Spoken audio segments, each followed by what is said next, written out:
Hey there mga my loves, Aries! Thank you so much for always staying here with me in this channel. So yun nga, no, bago tayo magsimula, reminders na hindi po ito for everybody. And hi and hello new subscribers. By the way, my name is Yan. Welcome, welcome. At sa mga returning subscribers, maraming salamat po sa patuloy at walang patid na pagsuporta sa akin dito. Thank you so much. So wala tayong gender dito by lalaki, LGBT, cross-watchers, you're all welcome here. You can flip those if you want since this is general reading. And of course, you have your free will. Huwag niyo yung kakalimutan, no? So, yeah, alamin natin ang mga posibleng maging kaganapan here for you, Aries.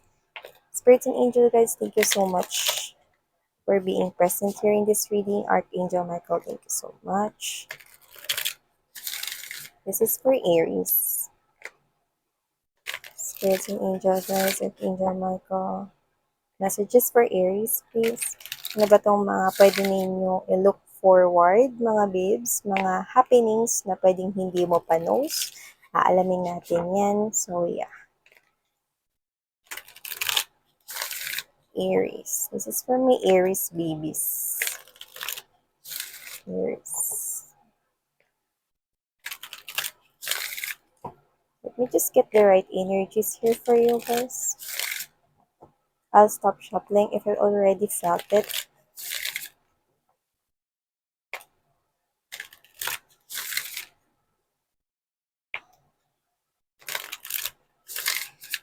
Alright, so let's go.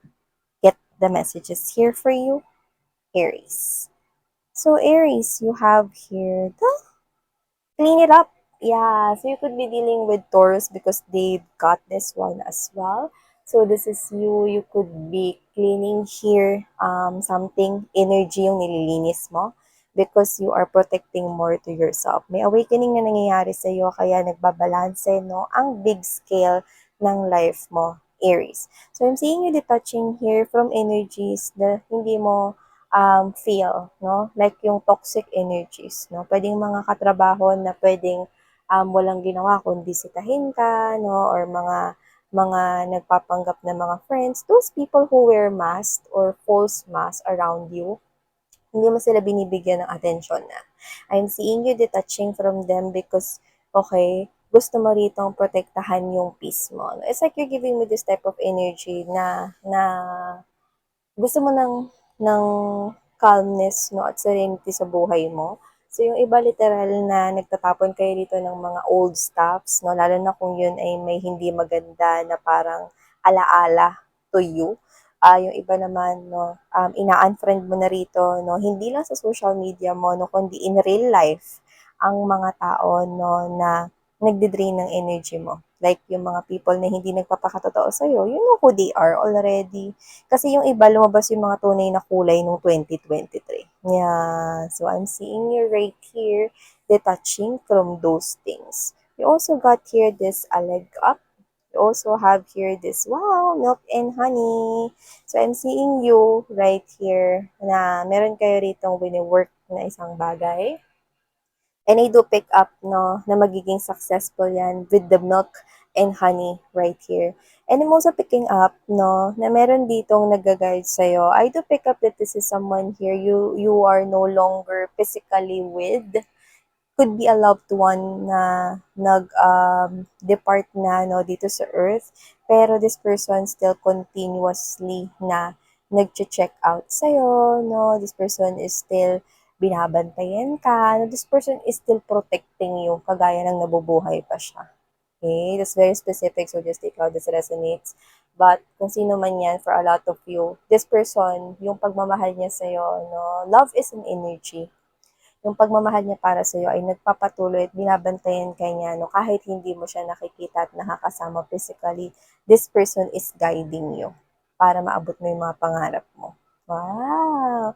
And I'm also, na nakikita ko rito success, no? And there's rainbow in here. So it looks like, no, dumaan ka rin sa pagsubok ng life mo wherein you feel like na parang hindi na ulit sisikat yung araw, mga ganong klase ng energy na like, alam mo yung parang halos halikan mo na yung lupa, no, sa sobrang pain na napagdaanan or pinagdaanan mo, no? So, nakita ko dito na tapos na yung chapter na yon at nakikita kita dito nagiging relax, chill. at may success na paparating sa'yo. Yung iba, literal na isi-celebrate mo to together with your loved ones, family, or if you have special someone around you. Yee! So, nakikita ko rin yan. So, if wala, na I'm seeing you right here experiencing, celebrating this success together with your genuine soul tribe, your community, family, friends, no, na alam mo talaga na talagang nagpapakatotoo sa iyo. Yan, no, I'm seeing success right here. Like, literally, pwedeng kayo ay mag-beach, magpunta rito sa mga tourist spots, no, or yung iba mga babes, no, basta mag-relax kayo, no, kasama ang pamilya or mga kaibigan mo. I'm seeing you going on a trip or having vacation with this people na talagang sobrang happy ka and comfortable ka, no, sa kanilang presence. Yeah, we have here the young. I'm seeing right here na talagang urong, ay, hindi ka na umuurong dito, kundi puro sulong na to mga babes, no? Nakikita ko rito that you are on fire. I'm seeing that this is you, no? You're bringing out, no, yung sarili mo and nilalabas mo na rito, no, yung lahat ng parang um, it's like you have all the tools that you need. Okay. It's like the magician's energy vibe na nasa-sense ko from here. It's like you're making everything happen in your favor. Kung lahat ng gusto mo rito, no, ay, ay kaya mong makuha, that's your mindset. And I'm seeing right here na this is you na hindi mo inaatrasan, no? Parang ready ka, no? Kung sabihin man sa'yo ng mga tao na parang, oy, bakit mo ko in-friend Aries? Grabe ha, parang ganyan, no? And this is you ready ka to receive that kind of judgment, pero hindi mo yun susoplakin na sasagot ka rin dun na parang makikipag-away ka or what, hindi. Okay? I'm seeing right here that you're ready for that. Okay? So, nakikita ko rito na parang wala kang dito sa ginagawa mong 'to, 'no, hindi mo pagsisisihan, walang pagsisisi dito sa choice na ginawa mo na talikuran 'tong mga energies na 'to, na nagke-create ng drama-rama sa hapon sa buhay mo. Yan. Ang bongga mo diyan, Aries, you're taking the lead, you're holding that, chariot vibe na tuloy-tuloy ka na talaga and you are on fire. I'm seeing you na meron ka pang gustong mga abutin at maabot, 'no, this year, and it will be very successful. Yeah, I'm seeing banderitas, you're leading, no, papunta dun sa success na yon, no. And whatever it is na maa-achieve or makakamit mo na success na yan, I do pick up na matagal mo na yung gusto because the rainbow is a symbol of miracle. Okay?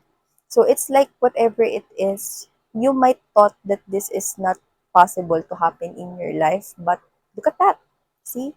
Marireceive mo yan. Wow! Wow! Yeah! Alam mo, balik tayo dun sa kaninang sinasabi ko. Kasi naman yung loved ones mo na yun, strongly connecting siya sa'yo. No? At hindi ko alam kung bakit parang nakakarinig ako ng paninermon sa kanya. Kasi yung energy niya is parang hindi siya galit, pero parang gusto niyang sabihin niya, kunwari ganito, laban lang, ano, weak ka, weak, weak, no? Lumaban ka, kilala kita, matapang ka eh. Parang ganun yung nakukuha ko sa kanya energy, no? Na parang pinalalakas niya yung loob mo, hindi ko alam, could be a family member that already departed from earth, no? Pero this person is cheering you up, no? And this person here is someone na pinapalakas yung loob mo, no? Kahit na parang nagsasalita siya dito na parang sometimes it pains you, pero nagigising ka.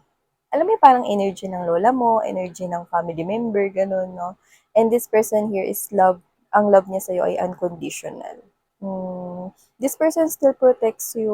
Yeah. Even though wala siya sa tabi mo physically, nakikita ko rito. And also, if you have here partner right now, or you're talking here to someone, I do pick up that this is someone here na pwedeng maging other half mo na. Okay? And when I say other half, what is that?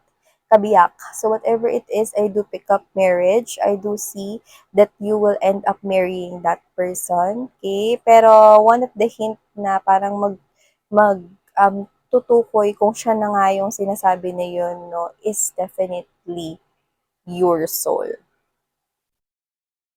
Yung wala kang confusion, yung hindi mo naramdaman na parang ito na ba yung tao na makakasama ko, walang ganong tanong kasi alam mo na, ramdam mo na.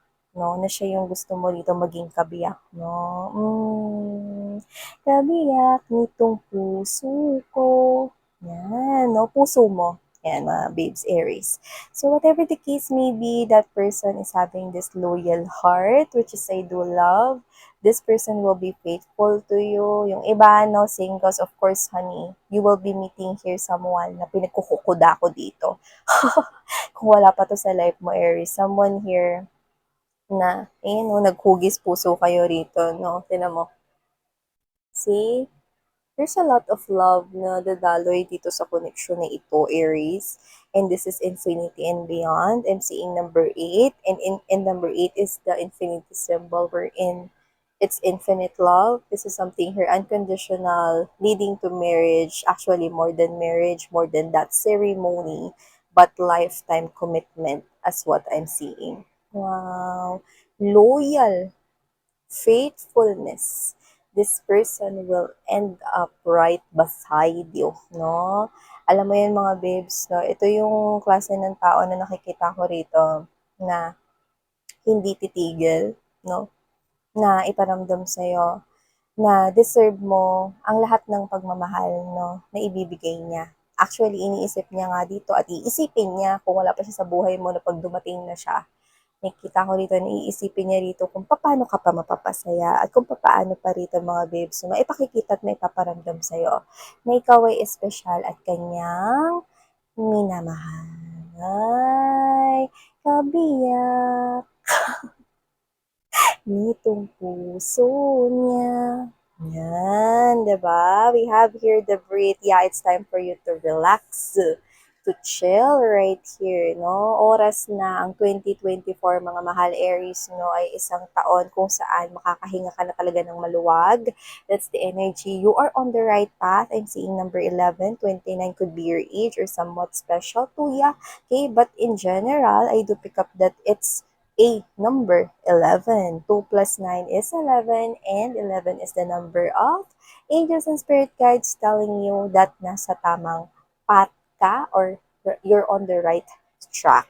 So, I do pick up right here, no, na you will have a lot of things to celebrate, a lot of moments, no, na magiging precious at ito treasure mo dito, no. So a lot of, I'm seeing you spending here some kind of like a family band. So maybe you are going more likely this year together with family, spending time with them, no, having vacations with them. And for others of you, I also get that type of family vibe that you will settle down with someone here really special, and you're gonna create here a family, no, wherein matatanggap rin para magkakaroon ka dito ng big family because, mo, okay, yung sarili mong family, yung friends mo, yung soul tribe mo, no, and then magkakaroon ka pa rito ng someone special, and you're gonna create this happy family. Madadagdagan, no, yung laki ng family mo rito, no? And this is very, very, very, very satisfying for you guys. Very, very, very emotionally, no? Na talagang nakakonekta ka rito sa sitwasyon na ito. Napakaganda nito, Aries, no? Kasi dito, with the clean it up, umpisa pa lang, no? The previous years, no, is really hard for you. Talagang parang dumating sa punto, no, sa iba sa inyo na parang hindi mo alam kung makakabangon ka pa or whatever, or kung kaya ba na magsimula ulit or what, pero tingnan mo yan. Bangon, guys. Number 1 is here. Nakikita ka tang bumabangon dito and you have clear skies in the background. I'm seeing a passionate Aries going chasing his or her dreams. We've got here the star and reaching whatever it is, nasa kamay mo yan. Yan, diba? 2024 is something great for you, honey. So yeah, claim this already. Let's see at the bottom of the deck, added information. Yeah, truth be told. I'm seeing you right here, no, na maring mga nagsarado man ang mga pintuan at bintana noong mga nakaraang taon or 2023 or mga previous years for you guys. Nagbubukas ngayong 2024, no, ang katotohanan na ang pagbabago, 14, 1 plus 4 equals 5. 5 is the powerful number, no, that means change na nakikita ko rito. Tingnan mo naman yan, may mga confetti na parang wini-welcome ka rito sa panibagong mundo, no. Nagsarado na lahat, mga waves, no, ng oportunidad para sa iyo noon, pero ngayon nagbubukas ito, no, at bongga, may pa-petals pa. Nakikita ko dito na ibig sabihin nun, no, the universe is welcoming you in this new life. This is, ayun, no, tinan mo, humawi yung mga banderitas, no? Pumawi, parang it's like an arco, dadaan ka ron, no? Like, this is for you, like, you are gonna step into this type of different world, no? Wherein parang tumapak ka sa red carpet, kasi I'm seeing you chilling. I'm seeing you having more restful days, no, na parang walang stress, walang kahit na ano rito, na kagaya ng mga pinagdaan mo ng previous na taon. Yeah, we have here the unfinished symphony and there's a change in the wind. Yes, you will no longer feel, no, na parang kulang ka because it's ending. Number 10 is the ending of whatever it is because there's a change in the wind and your life is ascending. You've been through that black and white wherein hindi mo nakita yung makulay na buhay. But there you go. You've got that rainbow in their Aries, which is an indication that this new life ahead of you guys is something wonderful at talaga namang pwede ninyong i-look forward here. Wow. So claim this already and keep on cleaning your closet right here. Remove the energies, no, lalo na yung mga hindi nagpapakatotoo sa iyo. You do not need them. Okay? I'm seeing you stepping into this new world, a very beautiful world only for you, Aries. So thank you so much, honey. Sana ngayon like